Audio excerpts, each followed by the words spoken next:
We are here today with Casey from Banh Oui on Cahuenga in Hollywood. Casey, welcome.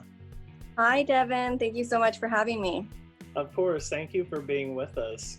So we know that Banh Oui is located in the heart of Hollywood at Cahuenga and Selma, but how did you get your start? How did Banh Oui come about?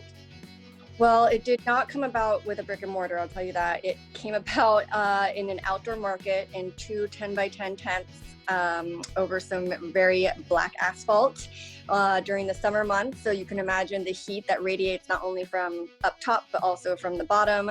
We did that outdoor market for about 2 years. We took over the Standard Hotel rooftop for a summer, which was amazing. And from there, we were then able to afford that beautiful location right in the heart of Hollywood. So when you were transitioning from Banh Oui kind of being, a mobile operation into a brick and mortar, what was it about the location in Hollywood that drew you there?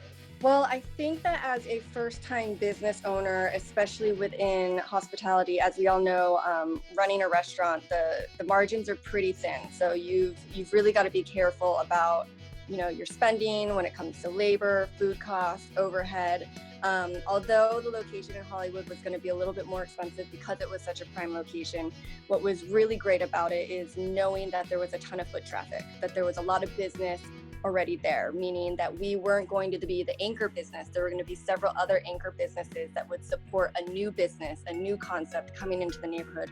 And there were going to be people walking by who would discover us, maybe not through PR or reading about us or knowing about us from the outdoor market, but because they just walked by and they saw our signage. So as a new business owner, I think there was a great deal of comfort knowing that we were opening in such a concentrated area of people and businesses. Sure. Well, I know my favorite sandwich there is the mushroom banh mi or banh mi sandwich, but can you describe kind of what the aesthetic is or what the flavors that you incorporate are and what your inspiration is, and how do you describe the food that you serve? Yeah, absolutely. I love that you love the mushroom. Uh, I have shiitake mushrooms, which I think are just a super flavorful mushroom. I think that it's really important that we include that in our mix no matter what. We do use cremini and button mushrooms. Not a lot of people know this, but there are natural MSGs in those mushrooms. So just like in tomato, I know MSG kind of got like a bad rap, but in the natural foods, when you have that MSG, that natural MSG, it can't help but become extremely flavorful and almost addictive to the person who's going to be eating it, which may be one of the reasons why you like it. Banh mi was always one of my favorite street foods. I had lived in Australia. I had some incredible banh mi while I was out there. Better than, I have to admit, here in California. I even traveled to Vietnam and obviously had the really authentic version of it. What we do at Banh Mi is a very hearty version of banh mi. And I love that you called it Banh Mi because it means my marketing is working. But but banh mi, it basically encompasses all the flavors I love when I cook. So I like to have a full balance in every single bite. And I think that's what banh mi basically does. You're going to have the meatiness, whether it's a meat itself or it's a vegetable like a mushroom. You're going to have the acid from the pickles, a little bit of the sweetness. You're going to have the pate if you get one with meat. For the mushroom version, which is vegetarian, we did a chickpea spread. So I knew that we needed to do some sort of spread at the bottom. I thought, well, like hummus is one of my favorite things to eat, but we can't go Mediterranean on a banh mi. So how do we make something similar? So we just used lemon juice, and I added some sesame oil and a little bit of cumin into it, and that became like the base layer substitute with pate. So you're getting the fresh herbs, which are really bright and flavorful. You're getting the pickles, you're getting the meatiness of the mushroom, and then you're getting the really fresh, refreshing flavor of cucumber. So that's kind of the thought and the idea behind all of my cooking and everything that goes on the menu, is that you're going to get a little bit of a rounded flavor with everything that you eat. Yeah, I think that's what I really love about your sandwiches is that there's really such a variety of different flavors, but yeah, you can still taste everything separately and together. It works very well. Thank you. Now, other than sandwiches, I know you have a few items for sale that people can stock their pantries with. I know you have some peppers, jarred peppers. What are the other products that you have? Absolutely. So the thing about Banh Oui that was important for me in even a fast casual concept, which is what we are, was having the integrity of creating everything in-house. So we wanted to be able to have ownership of saying we create everything. And so from that came kind of like our retail section or our jarred section, which is all the stuff that goes on our sandwiches. So you are going to have the pickled Fresno chilies, which are the chilies that go on every sandwich. Typically on banh mi, you would have like Thai chilies, which are super hot and super spicy. Fresno chilies are really great because they're a little bit more mild, and there is a little bit more of a sweetness to it, but it still adds a little bit of kick to it. I tell everyone who buys that to keep the liquid that the Fresno chilies have been pickled in, because that liquid is so full of flavor. I mean, we do a pickling liquid with star anise, coriander, black pepper, shallots, garlic. So that liquid has all that flavor, plus the peppers that have been sitting in it. So you can create a really beautiful salad dressing. You know, use it as the vinegar in your salad dressing recipe. We have a pate, a Jadori chicken liver pate. That's the pate that goes on all our banh mi that are meat focused. We have a bread and butter pickles, which is like a sweet and sour pickle that goes on our fried chicken sandwich and on our Oui burger. And then I think lastly, we have a marinated cheese. It's a cow's milk cheese. This was kind of a one-off, but it works really beautiful with our pickled Fresno chilies, which we put on. We slice very thinly some garlic, and then we do marjoram, like that forgotten herb. I love oregano. I think oregano is used everywhere, but marjoram has this super floral nose to it, which I think just like adds to this cheese that's been marinated in olive oil and black pepper. So that's kind of what we have on retail, but we are also beginning to focus our attention on the Hollywood Farmers Market, which is great because it happens just out front of our shop. So we've started to create a community effort, and we're now supporting and giving greater exposure to certain products like K&K Ranch does incredible walnuts here in California.